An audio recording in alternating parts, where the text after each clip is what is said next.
তো আজকে আমরা শিখব পার্সেন্টেজ, শতকরা। আমরা যে সমস্ত অঙ্কগুলো করাচ্ছি, এই যে আসন্ন পঞ্চায়েতের এক্সাম আছে বা আরআরবি, পিএসসি যে সমস্ত এক্সাম আছে, সেই সমস্ত এক্সামগুলোর ক্ষেত্রে খুব উপকারে লাগবে। আর এই পঞ্চায়েতের যে এক্সাম আছে, এই পঞ্চায়েতে 25-এ 25 পেতে আমাদের চ্যানেলটিকে সাবস্ক্রাইব করুন এবং আমাদের চ্যানেলের ভিডিওগুলো দেখুন। পরীক্ষার হলে বসে বুঝতে পারবেন যে আমরা যেগুলো করিয়েছি সেগুলো থেকে অঙ্ক আসছে কি আসছে না। ওকে, তো চলুন আমরা শুরু করি পার্সেন্টেজ, শতকরা। আমরা একদম বেসিক রুল থেকে শেখাচ্ছি, ধরে ধরে শেখানোর চেষ্টা করছি, যাতে মানে যারা একদম নতুন বা যারা অঙ্ক সেরকমভাবে কোনোদিন করেনি তাদের ক্ষেত্রেও বুঝতে সুবিধা হয়।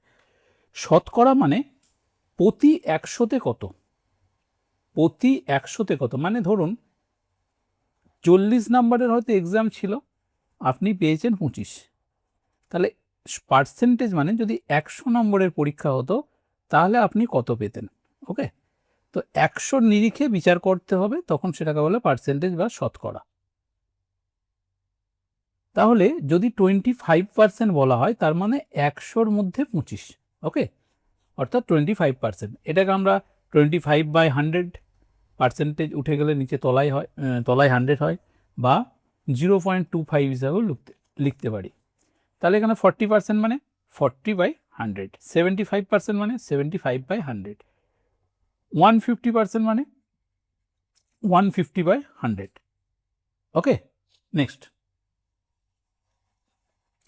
তাহলে এখানে কি আছে বলছে, এই শতাংশ তুলে দিয়ে 100 দিয়ে ভাগ করতে হবে। এই লাইনটা কি বলেছে, পার্সেন্টেজ তুলে দিয়ে 100 দিয়ে ভাগ করতে হবে, মানে 10% মানে 10/100। এবার এটাকে ভগ্নাংশে নিলে 1/10।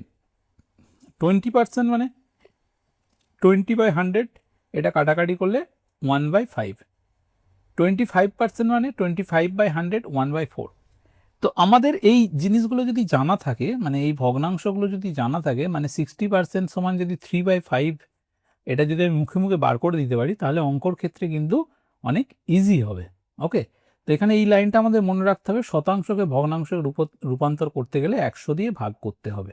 ওকে, তো আমরা এখানে কি করেছি, প্রতিটা ক্ষেত্রে 100 দিয়ে ভাগ করেছি। আবার ভগ্নাংশকে যদি শতকরায় রূপান্তর করা হয়, তাহলে 100 দিয়ে গুণ করতে হবে। আগে আমরা ভাগ করছিলাম, এবার গুণ করতে হবে।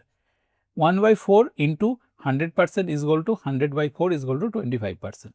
3/5 ইন্টু 100% মানে 300/5 ইজ ইকুয়াল টু 60%। ভগ্নাংশকে শতকরায় রূপান্তর করতে গেলে 100 দিয়ে গুণ করতে হবে। এই দুটো ওয়ার্ড কিন্তু মনে রাখতে হবে। ওকে, তাহলে আমরা এতক্ষণ শিখছিলাম যে পার্সেন্টেজকে কি করে ফ্র্যাকশনে বার করতে হয়, বা ফ্র্যাকশনকে কিভাবে পার্সেন্টেজে করতে হয়। তাহলে 1% মানে 1/100, 5% মানে 1/20। কিভাবে এলো দেখো, 5/100, এটাকে যদি আমি কাটাকাটি করি 20 হবে, 1/20। 10% মানে 1/10, 12.5% মানে 1/8, 20% মানে 1/5। এইগুলো যদি আমি একবার করে নিই, বা এইগুলো যদি একবার করে দেখে নিই, তাহলে কিন্তু অঙ্ক অনেক ইজি হয়ে যাবে। ঠিক আছে, মানে 25% বলার সঙ্গে সঙ্গে যদি আমি 1/4 এটা যদি মাইন্ড ক্যালকুলেশন করতে পারি, মানে 25/100, এটা কাটলে 4 হবে। এই মাইন্ড ক্যালকুলেশনটা যদি আমি করতে পারি, তাহলে অঙ্ক কিন্তু অনেক অল্প সময়ে আমাদের হয়ে যাবে। নেক্সট, শতকরা শতকরা নির্ণয়ের যে মূল সূত্রগুলো আছে, সেটা হচ্ছে পার্ট বাই হোল বাই 100। এগুলো প্র্যাকটিক্যাল যখন আমরা করব, এখানে উদাহরণ হিসাবে বলছে, ধরো 40 জন ছেলের মধ্যে 10 জন ছেলে হয়তো পাস করেছে, তাহলে কি হবে, এটা বাংলায় হয়ে গেছে, তাহলে 10/40 ইন্টু 100 ইজ ইকুয়াল টু 25%। ওকে, বা কোনো সংখ্যার x% অফ n, মানে কোনো একটা সংখ্যার x% নির্ণয় করতে বলেছে, বা এখানে উদাহরণ হিসাবে 500 30% কত, তাহলে 30/100 ইন্টু 500। এই পার্সেন্টেজ উঠে গেলে এখানে 100 হয়, আমরা জানি, তাহলে এটা হচ্ছে 150। এই অঙ্কগুলো কিন্তু পরে অনেক, আমাদের যে পঞ্চায়েত লেভেলের পরীক্ষা হবে সেখানে কিন্তু খুব একটা কঠিন প্রশ্ন আসবে না, বা আমরা মাধ্যমিক পাস লেভেলের যে পরীক্ষাগুলো দিই, সেটা আরআরবি, গ্রুপ ডি হতে পারে, পুলিশের এক্সাম হতে পারে, ডব্লিউবি, পিএসসি ক্লার্কশিপ হতে পারে, এই ধরনের প্রশ্নই কিন্তু আসে ম্যাক্সিমাম টাইম। ওকে, এখানে আরেকটা বলেছে 200 টাকা থেকে 250 টাকা হলো, কত পার্সেন্টেজ বৃদ্ধি হলো, শতকরা বৃদ্ধি। তো এটা কিভাবে করতে হয়, এই 200 থেকে প্রথমে 250 থেকে 200 মাইনাস করতে হয়, কত হয়েছে 50। তাহলে 50/200 ইন্টু 100 ইজগুয়াল টু 25%। ওকে, তাহলে এখানে আমরা 3 রকম শিখলাম। 40 জনের মধ্যে 10 জন ছেলে পাস করেছে, কত পার্সেন্ট পাস করেছে 25%। 500 30% কীভাবে নির্ণয় করতে হয় 150। আর কোনো একটা মান, হয়তো কোনো একটা জিনিসের দাম ছিল 200 টাকা, সেটা থেকে বেড়ে 250 টাকা হয়েছে, তার মানে 50 টাকা বেড়েছে। টাকার হিসাবে 50 টাকা, কিন্তু পার্সেন্টেজের হিসাবে দেখা যাচ্ছে 25% বেড়েছে। নেক্সট, পার্সেন্টেজ বাড়লে যেমন হচ্ছে সেরকম পার্সেন্টেজ যখন ডিক্রিজ হচ্ছে, হার্স হচ্ছে, তখন কি করতে হয়, মূল মান মাইনাস হার্স ডিভাইডেড বাই মূল মান। উদাহরণ হিসাবে বলতে গেলে, ধরো কোনো একটা দাম, জিনিসের 200 টাকা দাম ছিল, সেটা এখন 160 টাকা হয়েছে, মানে 40 টাকা কমে গেছে। তাহলে 40 ডিভাইডেড বাই 200 ইন্টু 100 ইজগুয়াল টু 25%। কিছু কিছু জায়গায় বাংলা হয়ে গেছে, মানে অ্যাকচুয়ালি আমরা বাংলা টাইপিং করি, তো মানে বাংলাতে ম্যাথ শেখাচ্ছি। সংখ্যার কোনো কোনো জায়গায় যেখানে যেমন 200 হয়ে গেছে, এটা 40 হয়ে গেছে, এইগুলো একটু অ্যাডজাস্ট করে নিও। ওকে, ঠিক আছে, চলো নেক্সট। বোঝা গেছে এখন পর্যন্ত? নেক্সট, এবার এখানে বলছে যদি 10% পরিবর্তন হয়, 10% হয়তো বাড়ছে, কোনো জিনিসের 10% বাড়ছে, মানে সেটাকে আমরা 110/100 করবো। 20% বাড়ছে, 120/100। 25% বাড়ছে, তার মানে বাড়লে ওপরেরটা প্লাস হয়ে যাবে। সেরকম সেম অ্যাজ কমলে ওপরেরটা থেকে মাইনাস হয়ে যাবে, 90/100। মানে বললো কোনো গ্রামের জনসংখ্যা এবারে ছিল 500, 10% বেড়েছে, তাহলে এখন গ্রামের জনসংখ্যা কত? তাহলে কি হবে, এখন গ্রামের জনসংখ্যা হবে 5000 ছিল, 10% বেড়েছে, তাহলে ইন্টু 110/100 হবে। এবার এটা কাটাকাটি করে যেটা হবে সেটা অ্যান্সার। ওকে, নেক্সট।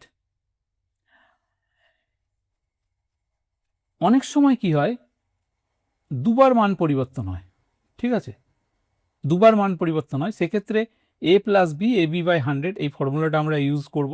এই ফর্মুলাটা ইউজ করে অঙ্কগুলো অনেক ইজি হয়ে যাবে। আবার একবার প্লাস একবার মাইনাস হতে পারে, এগুলো প্র্যাকটিক্যাল যখন করব তখন বোঝা যাবে, ঠিক আছে। মানে 20% প্লাস 20% মাইনাস, মানে কোনো একটা ধরো আয়তক্ষেত্র আছে, এই আয়তক্ষেত্রর বলল লেন্থটা হচ্ছে 20% বেড়েছে, আর যে প্রস্থটা আছে, ব্রেডটা আছে, এটা 20% কমেছে। তো এটার ক্ষেত্রে কী হবে, 20 মাইনাস 20 ইন্টু 20/20/100, তার মানে এটা 4% কমবে। অঙ্কগুলো প্র্যাকটিক্যাল করলে তোমার অনেক ইজি হয়ে যাবে। এবার যারা জানে না তাদের জন্য মোটামুটি নিয়মগুলো একটুখানি বলে রাখছি। ওকে, নেক্সট দেখো, 50% মানে অর্ধেক। 50% মানে কত, 50/100, কারণ পার্সেন্টেজকে যদি ভগ্নাংশে করতে হয় তাহলে ভাগ করতে হয় 100 দিয়ে, এটা কাটলে 2 হবে, তাই না, এটা অর্ধেক হবে। 25% সমান 25/100, এটা কাটাকাটি করলে 4 হবে, 1/4 হবে। সেমনি 75% মানে এটা কত হবে, 3/4, তাই তো, 3/4। তো এই ভগ্নাংশগুলো আগে হয়েছে, এখানে আরেকবার দিয়ে দেওয়া হয়েছে, এগুলো একটুখানি দেখে নেবে। ওকে, যেমন 25% অফ 640, মানে আমি 25% অফ 640 মানে 25/100 ইন্টু 640, এটাও লিখতে পারি।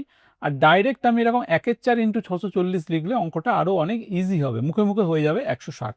ওকে, 25% মানে 1/4, এটা আমাদেরকে কিন্তু মাইন্ড ক্যালকুলেশন করে নিতে হবে। বা এই যে 12.5% মানে 1/8, এটা যদি আমরা মাইন্ড ক্যালকুলেশন করে নিতে পারি, অনেক অঙ্ক আমাদের খুব অল্প সময় হয়ে যাবে। 75% মানে 3/4, 62.5% মানে 5/8। ওকে, নেক্সট, চলো আমাদের অঙ্ক শুরু হচ্ছে। এখানে আছে যে 500 এর 50% এর 5% কত, এর মানে গুণ হয় আমরা জানি, তাহলে কি করব, এটা 500 এর 50% মানে 50/100 এর 5%, 5/100। তো চলো, এই শূন্য এই শূন্য কেটে গেল, এখানে শূন্য শূন্য কাটলো, এই শূন্য এই শূন্য কেটে গেল, তাহলে 5 দিয়ে কাটলে এটা 2 হবে, তাহলে কত হচ্ছে 25/2 ইজগুয়াল টু 12.5%। না, 12, এখানে পার্সেন্টেজ হবে না, 12.5, তার মানে আমাদের A answer. Okay, A answer. Next, এক্সের 20% ইজগুয়াল টু 90, এক্সের মান কত, তাহলে এক্স ইন্টু 25% ইজগুয়াল টু 90, তাহলে আমরা এখানে একবারে কেটে 1/5 করে নিতে পারি, আর এটাকে কেটে না, এটা কাটা হবে না, সরি। তাহলে x is equal two 90 into 5 is equal two 450, 450। ওকে, 450। এগুলো আমরা লিখে লিখে করছি, তাই আমরা যখন প্র্যাকটিস করব তখন এগুলো এক লাইনেই করতে পারবো। যারা নতুন তাদের যাতে বুঝতে অসুবিধা না হয় তাদের জন্য আমরা এরকমভাবে এগুলো করছি। হ্যাঁ, তো সবাই মিলে প্র্যাকটিস করো, ভালো লাগবে। চ্যানেলটা সাবস্ক্রাইব করো, লাইক করো, আর বন্ধুদের সঙ্গে শেয়ার করো। যদি তোমাদের পরীক্ষায় এই অঙ্কগুলো পড়ে, যদি তোমাদের উপকারে লাগে, আমার ভালো লাগবে। নেক্সট, এখানে বলছে জিজ্ঞাসা চিহ্ন দিয়েছে 89% প্লাস 365 ইজ ইকুয়াল টু 1075.22। তাহলে আমি কি লিখতে পারি? 89/100 ইন্টু, আমি জিজ্ঞাসা চিহ্নই রাখলাম, প্লাস 365 ইজ ইকুয়াল টু 1075/22। ওকে, তাহলে আমি লিখতে পারি 89/100 ইন্টু জিজ্ঞাসা চিহ্ন দিলাম, এটা এদিকে মাইনাস করে আনলে, এটা বিয়োগ করলে কত হবে? 1075 থেকে 22 বিয়োগ করলে 0.22 রয়ে গেল। 5 আর 5 শূন্য, 6 করে দিতে 1, 7 দিতে 710.22। ওকে, তাহলে জিজ্ঞাসা চিহ্ন সমান কী হবে? 710.22 ইন্টু 100, আর নিচে হচ্ছে 89। তো এই দশমিকে উঠে গেলে এখানে 100 হবে, তাহলে 100 কেটে গেল। 89কে যদি এটা দিয়ে ভাগ করি কত হবে? চলো এখানে সাইডে ভাগ করে নিই। 71022 89 দিয়ে, প্রথমে 7 দিয়ে করি, 7 63, 3 হাতে থাকে 6, 27 56, এক মিনিট 27 56 আর 2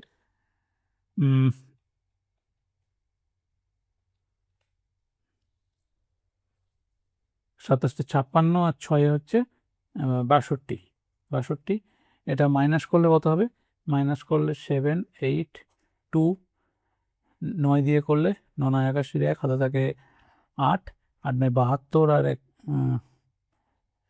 8 9 72 আর 8 80, 71 2, 712, 8 দিয়ে করলে 8 9 72, 2 হাতে থাকে 1, 64 64 এর সাথে 71, তাহলে 798 আমাদের অ্যান্সার। বোঝা গেল? তো এইগুলো কোনো না কোনো পরীক্ষায় এসেছিল, মাধ্যমিক লেভেলের যে সমস্ত পরীক্ষাগুলো আছে সেই পরীক্ষাগুলো থেকেই, বিভিন্ন প্রিভিয়াস ইয়ারের কোশ্চেন থেকে এই কোশ্চেন সেটটা তৈরি হয়েছে। করো, নিজেরা প্র্যাকটিস করো। ওকে, নেক্সট, 50 কেজি 250 কেজির কত শতাংশ? তাহলে কি করতে হয়? 50/250 ইন্টু 100। তাহলে এটা করলে 5, এটা করলে 20, তাহলে 20% আমাদের অ্যান্সার হবে। ওকে, 20%। নেক্সট, 5000-এর 3/8 অংশের 32%, মানে 5000 ইন্টু 3/8 ইন্টু 32%, মানে 32/100। তো 0 0 কেটে গেল, দুটো শূন্য কেটলো, এটা কাটলে 4 হবে, 4 8 32, 3 4 12, 5 12 60, তাহলে 600 আমাদের অ্যান্সার। ওকে, 600। ঠিক আছে, নেক্সট বলছে 10,000-এর 7/152 অংশের 38%, মানে 38/100, 5-এর 78, 5-এর 78 এর 26%, এর 12, তাই তো 12 গুণ, এটা কত হবে? তো চলো, আচ্ছা এটা টাইপ মিস্টেক আছে, এটা 10,000 নয় 1,000। হ্যাঁ, 1,000। 19 দিয়ে কাটি 2, এটা 19 দিয়ে কাটলে 8 হবে। আচ্ছা 13 দিয়ে কাটলে 2, 6 13 78, 6 দুগুণে 12, আর 0 0 কেটে গেল, এখানে দুটো শূন্য কেটে গেল। আচ্ছা 2 দুগুণে 4, 4 দুগুণে 8, 3টে 2 মানে 8 হয়ে গেল। আর কিছু আছে? তাহলে কি কি পড়ে রইল? একটা 5, না এখানে একটা 100 আছে, এই শূন্য কেটে গেল। আচ্ছা, তাহলে পড়ে রইল 5 আর 7 নাকি, 5 7 35, 35 অ্যান্সার। ওকে, নেক্সট। আচ্ছা, এটা তাহলে টাইপ মিস্টেক হয়নি, এটা 10,000ই হবে, আমি হয়তো ভুল দেখলাম, 10,000 হবে, তাহলে এই শূন্যটা কেটে যাবে, ঠিক আছে, 10,000ই হবে, তাহলে 35 আমাদের অ্যান্সার। নেক্সট, এর 15% সমান, মানে A into 15/100 is equal to B এর 20%। ওকে, বি এর 20%, তাহলে এখানে 100 কেটে গেল, এটা 20 দিয়ে কাটলে 4 হবে, এটা 3 হবে, তার মানে এ বাই বি সমান হচ্ছে 4/3, মানে আমি বুঝতে পারি 4:3।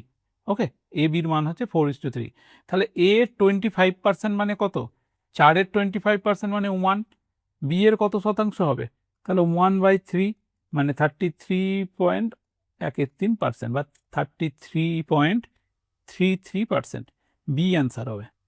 ওকে, 1/3 মানে 33%, এটা আমরা যখন ভগ্নাংশকে পার্সেন্টেজে বার করি 100 দিয়ে গুণ করতে হয়, 3কে 100 দিয়ে ভাগ করো, দেখো এটাই আসবে অ্যান্সার। এর জন্য আগে থিওরিগুলো আরেকবার দেখতে হবে, যারা থিওরিগুলো দেখোনি প্রথমে স্লাইডগুলো, ওগুলো একবার দেখে নাও। নেক্সট, একটি সংখ্যা 137.12% বৃদ্ধি পেয়েছে এবং বৃদ্ধির পরিমাণ 33, মূল সংখ্যাটি কত? আচ্ছা, তার মানে আমি ধরতে পারি সংখ্যাটা 100 ছিল, এখন হয়েছে 137.5, এটাকে 12.5 দিয়ে কাটলে হবে 5, এই 8, আর এটাকে 12.5 দিয়ে কাটলে হবে 11, তাই তো? তাহলে 8 থেকে 11 হয়েছে, মানে কত বেড়েছে, 3 বেড়েছে, 3 সমান কত, 33, 1 সমান 11, তাই তো, 1 সমান 11, তাহলে মূল সংখ্যাটি কত, না সরি, এটা বেড়ে 11 হয়েছে, একটু ভুল হলো, বেড়ে 11 হয়েছে, তাহলে 11 সমান 33, 11 সমান 33, 1 সমান হচ্ছে 33/11 মানে 3, তাহলে 8 সমান কত, 8 সমান হচ্ছে 3 × 8 ইজ ইকুয়াল টু 24, সংখ্যাটা হচ্ছে 24। আচ্ছা, বৃদ্ধির পরিমাণ মানে সংখ্যাটা বেড়ে 33 হয়েছে। ওকে, এই 11 সমান 33। নেক্সট, একজন ব্যক্তির বেতন 7,200 থেকে 8,100 হয়েছে, শতকরা বৃদ্ধি কত? তো কত বেড়েছে, 900 টাকা বেড়েছে, কার ওপর বেড়েছে, 7,200 ইন্টু 100 করে দাও, 0 কেটে গেল, 8 9 72, তাহলে হচ্ছে 12.5%। ওকে, ডি আমাদের অ্যান্সার, এখানে স্টার দেওয়াই আছে, ডি অ্যান্সার 12.5%, 1-এর 8 মানে 12.5%, এটা কিন্তু মুখে মুখে বার করতে হবে। নেক্সট, এর বেতন বি এর বেতনের তুলনায় 20% কম, তার মানে একজনের বেতন 100 টাকা আর একজনের বেতন 80 টাকা, তাহলে বি এর বেতন এ এর তুলনায় কত পার্সেন্ট বেশি, তাহলে 80, 20/80 ইন্টু 100, কারণ এখানে কত কম, 20 টাকা কম, কিসের ওপর কম, 80-র ওপর কম, তাই তো, তাহলে 20 আর 80-কে কাটলে 4 হবে, এটা কাটলে 25 হবে, তাই তো, 25%, অ্যান্সার 25%। তো এই ছিল আজকে আমাদের 10টা অঙ্ক। যদি ভিডিওটা ভালো লাগে লাইক করো, চ্যানেলটা সাবস্ক্রাইব করো, আমাদের ফেসবুকেও পেজ আছে, ফেসবুকের পেজেতেও তোমরা যেয়ে ভিজিট করতে পারো, ঠিক আছে। চলো, আগামীকাল দেখা হচ্ছে আবার অন্য কোনো ভিডিও নিয়ে। থ্যাংক ইউ, ভালো থাকবে।